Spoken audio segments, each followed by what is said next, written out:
Aujourd'hui, on parle de Twilight. Et soyons francs, il faut au moins un petit punch pour encaisser tout ça. On est parti, générique.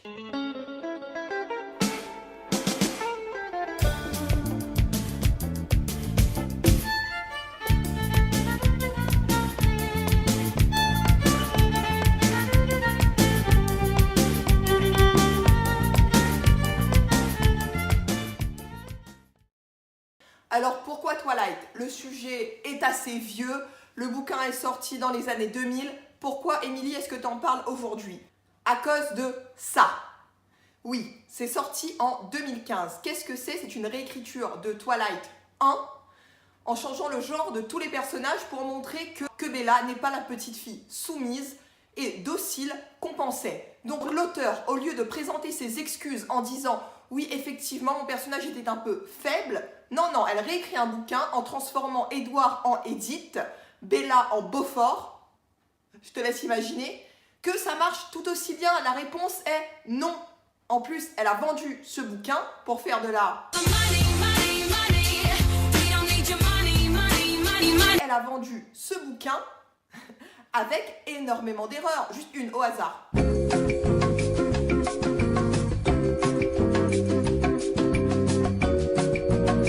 Voilà, on en est là. Ensuite, j'étais en colère. Pourquoi? Et pourquoi est-ce que je déterre le sujet? Parce que ça, Midnight Sun. Oui, c'est encore une fois une réécriture de Twilight. Oui, la meuf se roule dedans. Mais cette fois-ci, du point de vue d'Edward. J'annonce, ce sera un démontage dans les règles de l'art. Et si tes doigts sont OP pour lâcher un petit com du genre « Non, mais c'est un best-seller. T'as fait quoi, toi, hein, pour critiquer comme ça, pour parler, là? Gagne du temps, ferme la page et casse-toi. Sincèrement, je te regretterai pas. Parce que je crache sur la modestie. Je peux faire bien mieux et beaucoup d'entre vous aussi. Donc, on arrête 2 minutes. Et on arrête aussi de se coller à l'idée générale que si les foules ont dit que c'est bien, alors forcément c'est bien. Non. Parce qu'on le sait, hein, on le sait que les gens consomment de la merde à grande échelle. Donc juste, non. Bref. Donc maintenant qu'on est entre personnes moralement compétentes, on va pouvoir y aller. On va parler de l'impact de Twilight. Le livre en lui-même ne frappe pas fort, c'est peu de le dire, mais le problème est la lignée de bébé merde qu'il a engendré. Non, vraiment de bébé merde. En tête de liste, 50 nuances de Grey. Parce que si tu ne le savais pas, 50 nuances de Grey est une fanfiction de Twilight. Oui, sur toutes les fanfictions écrites à travers le monde, c'est celle-là qui a percé. Les gens aiment le cul, je peux le comprendre, hein, je suis comme tout le monde. Un petit roman avec une petite scène de cul de temps en temps, pourquoi pas? Mais là, non. Allez faire un tour, soyez curieux sur fanfiction.net, dans n'importe quel fandom, vous pourrez trouver une fiction qui vous plaît. Donc, si toi, tu as dans l'idée de me lâcher un petit com pour défendre ce navet, abstiens-toi ou je répondrai de manière très salée. Donc, il y a de bien meilleures fanfictions gratuites et en français sur le net. On se sort les doigts du cul et on va chercher son petit trésor. Récapitulons, on attaque avec le tome 1. Donc, le tout début est à peu près la seule chose qui va dans cette œuvre complètement bancale. Alors, Bella doit aller vivre chez son père qui habite dans un endroit où il fait très moche. Donc, elle tire la tronche. Très longtemps. Bella n'a plus goût à rien. Elle mène une vie de chien. Attention, dans le pick-up offert par papa, un gratte-calais de gamine, rien ne lui satisfait. Quand soudain, la rencontre qui fait basculer sa vie, illumine son horizon, fait chatoyer son petit cœur. Perso, je suis pas sûre que ce soit son petit cœur qui ait été émoustillé. C'est que moi... D'après l'auteur, on est là sur un coup de foudre. On n'a pas vraiment la même définition. Bon, du côté de Bella, c'est crédible. Le gars est canon, elle tombe complètement en admiration devant lui, ça marche. Mais à quelle heure Edward tombe sous le charme de Bella? On resitue. Le mec, il est attiré par son sang. C'est l'odeur de son sang qui le fait kiffer. Ça aurait pu être Jacqueline, Michel. Référence un peu... Mais bon, ne soyons pas mauvais. Laissons une chance à la romance. Voyons si elle est prenante. Spoiler alert, la réponse est non. Et vraiment, ça tient à pas grand-chose. Un petit détail qui fait tout foirer. Un petit accroc qui porte le doux nom de psychologie des personnages. On le connaît aussi sous le nom de personnalité ou de construction des personnages. On était à ça, à ça du nouveau Roméo et Juliette, de la nouvelle tragédie romantique. C'est con. Merde. Qu'on se le dise, Edward et Bella ne sont quasiment pas développés. Ils n'existent qu'à travers leur romance. Imagine si toi, ta personnalité, ta vie, tout était défini par ta relation amoureuse. C'est chaud, hein? Eh ben c'est chaud. Voilà. Bon, récapitulons. Qu'est-ce qu'on sait de Bella? Elle est maladroite, elle est un peu timide et elle est banale. Ouais. Et qu'est-ce qu'on sait d'Edouard? Il est beau, il est pianiste et il est mystérieux. Ça me rappelle quelque chose. Ça me rappelle des milliers de fanfics écrits par des gamines de 11 ans. On en est là dans le niveau développement de personnages. Mais bon, on va pas épiloguer des heures. La plupart des personnages secondaires sont bien plus intéressants. La relation entre Edouard et Bella, elle est abusive, puisque Bella est dans une peur constante. Edouard est beau, il peut avoir toutes les filles qu'il veut, donc elle craint à chaque instant de perdre cet homme. Non, c'est sain comme relation. L'écriture du bouquin. Je sais que c'est du young adulte et qu'on n'est pas là pour lire du Zola, du Victor Hugo. Mais quand même, enfin, respecte les gens qui ont acheté ton bouquin. Il n'y a aucune recherche de style, il n'y a rien. Je pense qu'il faut toujours connaître ce qu'on critique. Donc j'ai lu les 4 tomes. Ouais. Ça a fortement augmenté ma consommation de rhum, mais que veux-tu? Et c'est marrant toutes ces allusions qu'elle met dans son bouquin, au haut de Hurlevent ou à Roméo et Juliette. Parce que tout le monde connaît Roméo et Juliette, mais pour ceux qui ne connaissent pas les hauts de Hurlevent, l'histoire c'est à peu près ça. Will not tell me his name, so I'm going to name him myself. Hindley, Cathy, this is Heathcliff. We cannot escape each other. How can we ever be together again? Edgar Linton is a good man. And if you love Edgar, and Edgar loves you, where is the obstacle? It is neither practical nor desirable for you to marry Heathcliff. I cannot think of our separation.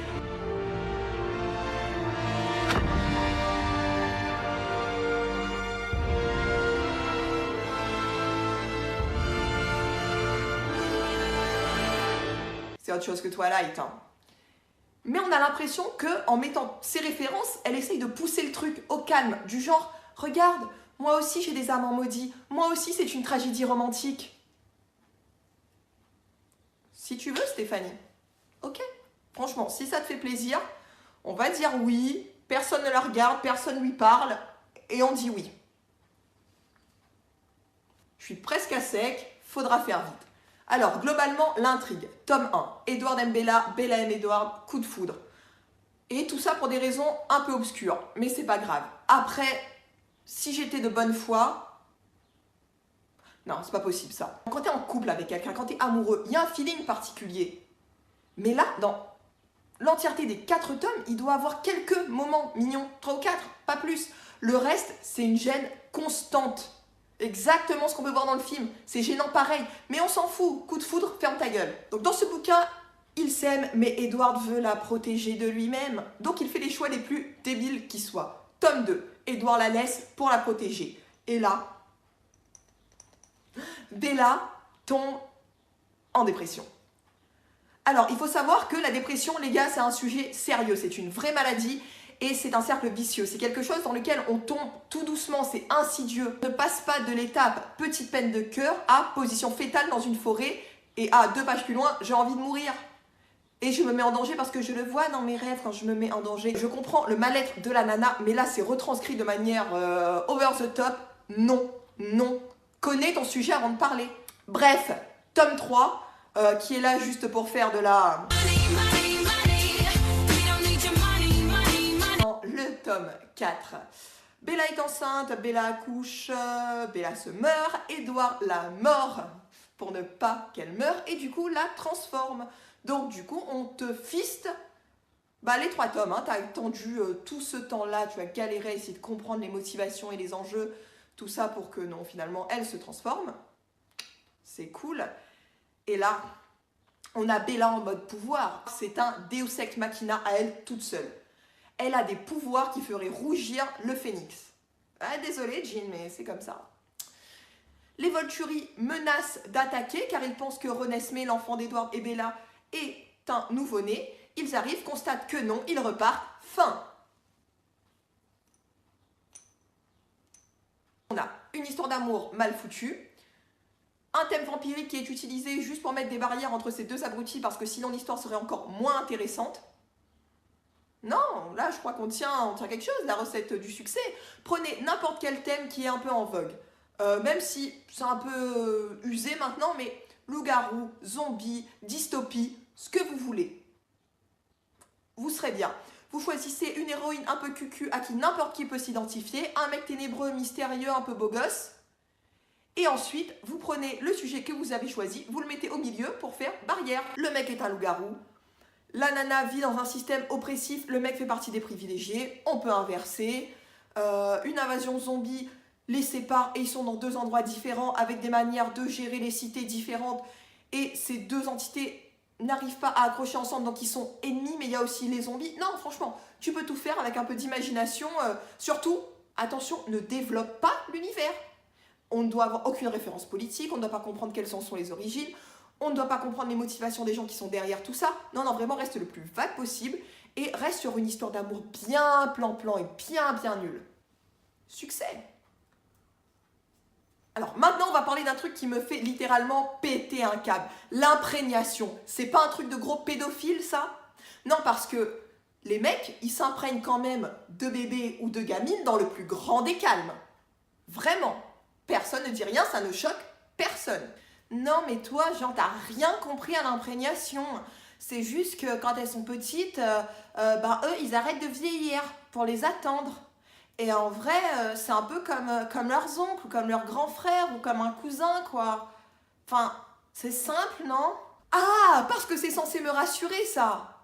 Parce qu'après, perso, en grandissant, j'ai jamais eu dans l'idée de coucher avec mon oncle ou avec mon grand frère.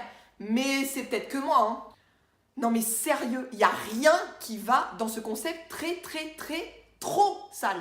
En plus, la gamine, elle n'a pas le choix, ce sera ce mec-là et personne d'autre. Imagine la scène. Mais comment ça, tu es amoureuse de Thomas? Ah non, je suis désolée, tu es imprégnée avec Jacob, donc tu vas le voir tout de suite et tu vas me faire des humano vampiro loups. Ah, et qu'est-ce que ça m'énervait quand j'entendais les nanas qui étaient en mode « Ah, c'est trop beau, c'est trop mignon, mais c'est trop romantique, mais regarde, c'est trop beau, ils sont destinés l'un à l'autre !» On va voir si tu trouves ça romantique le jour où tu seras fiancé à Jean-Paul, 58 ans. Non, parce que c'est vrai, ces images-là que tu vois, c'est pas du tout choquant, c'est pas perturbant, parce que le pédobire, il est sexy et c'est grave beau et grave romantique quand il est campé par Taylor Lautner. Allez, next, parce que sinon je vais péter un câble. Et le pire, c'est que Meyer a ouvert la brèche. Comme je le disais plus tôt, hein, la fanfic qui a percé sur Twilight, c'est 50 nuances de Grey. Parce que sincèrement, dans les fanfictions, vous pouvez trouver tout. De l'action, de l'aventure, de l'érotisme, de la romance, même du vrai SM. Hein? S'il vous plaît. On fait un effort, on va soutenir ces gens-là, lire leurs fanfics, c'est gratuit, c'est très cool. Au lieu de continuer à soutenir des bouquins qui sont calibrés par des maisons d'édition juste pour faire de la thune, putain. Alors oui, il y a beaucoup de choses très nulles sur ce site, mais il y a tellement de perles, sincèrement, cherchez. Parce que le Christian là, oui, Monsieur Grey, il a autant de profondeur qu'Edouard, qu'on se le dise. Et qu'on vienne pas me dire que son background est beaucoup plus intéressant et que tout cela est beaucoup plus profond qu'il n'y paraît. Parce qu'il y a un principe très simple en écriture, c'est de suggérer les choses, de ne pas prendre le lecteur pour un con et de ne pas nommer les choses. Un personnage qui ne va pas bien, on va pas dire « il est triste », non, on va le faire comprendre. Là, c'est pareil, on va pas arriver et on va pas dire « non mais toi, t'as encore rien compris, il faut que t'arrêtes ». Parce qu'il a vraiment eu une enfance très malheureuse. Il a été brûlé avec des cigarettes, battu, il a été maltraité quand il était petit. Et moi, quand je lis ça, eh ben, j'ai envie de le prendre et de faire ça. Ça, c'est Christian. Non, non, non. Tu vas faire autre chose. Tu vas juste faire que le mec, il va avoir un sursaut quand il va entendre quelqu'un utiliser un briquet pour allumer une clope. Le mec qui va avoir la nausée quand il va sentir une odeur de tabac. Pour montrer que cela l'a vraiment marqué et cela même à l'âge adulte continue de le perturber. Il va peut-être se crisper ou légèrement sursauter quand quelqu'un va hausser le ton ou frapper sur une table en parlant, pour montrer justement ce décalage et cette violence qui continue à lui faire peur même s'il essaye de passer au-delà en étant adulte. Ça s'appelle la subtilité. Et c'est présent dans de nombreuses œuvres. Mais pas là. Non, on préfère te bricoler un espèce de background tout pété avec du scotch pour maintenir ça et un vieux tire-larme dégueulasse en mode c'est dramatique, pleure, achète. Et Anastasia, Anastasia c'est la même que Bella, hein, background inexistant, meuf inexistante, personnalité inexistante. En fait, ce genre de meuf, t'as vraiment l'impression que elles ont commencé leur vie quand elles ont rencontré ce mec. Avant, c'était un espèce de vieux brouillard où elles étaient en pause, mais tout commence quand il arrive, il illumine leur vie de sa lumière chatoyante et scintillante. Non, non, on arrête. Vraiment, vraiment, on arrête. Tant mieux si ces bouquins vous ont amené à la lecture. Si vous ne lisiez pas et que par ces bouquins, vous vous êtes dit « je peux prendre un bouquin, me poser quelques heures, en profiter et c'est plutôt cool ». Mais maintenant, on est grand, on enlève les petites roues, on a du goût un peu et on fait attention à ce qu'on lit. Parce qu'on ne peut pas continuer à faire de ce genre de navet des best-sellers. C'est bon pour personne. Je ne suis pas contre que ces nanas écrivent et qu'elles vendent, mais en faire un succès mondial, oh, on se réveille, on éteint TPMP, on arrête de regarder les anges de la télé-réalité et on reprend son cerveau. Merci. Je sais pas moi, si vous aimez les vampires, vous pouvez lire Anne Rice, ou même vous pouvez lire ça. Les larmes rouges, tome 1, Réminiscence, Georgia Caldera. Là-dedans, il y a des personnages, là-dedans, il y a une ambiance et il y a une héroïne avec une personnalité. Et là-dedans, la dépression, la vraie, tu la vois. On s'arrête là, faites attention à ce qu'il y a dans le young adulte, faites attention à ce que vous lisez. Meilleure vente ne signifie pas meilleure qualité et lisez des livres. On se retrouve la prochaine fois pour une autre analyse ou un autre démontage, à vous de voir.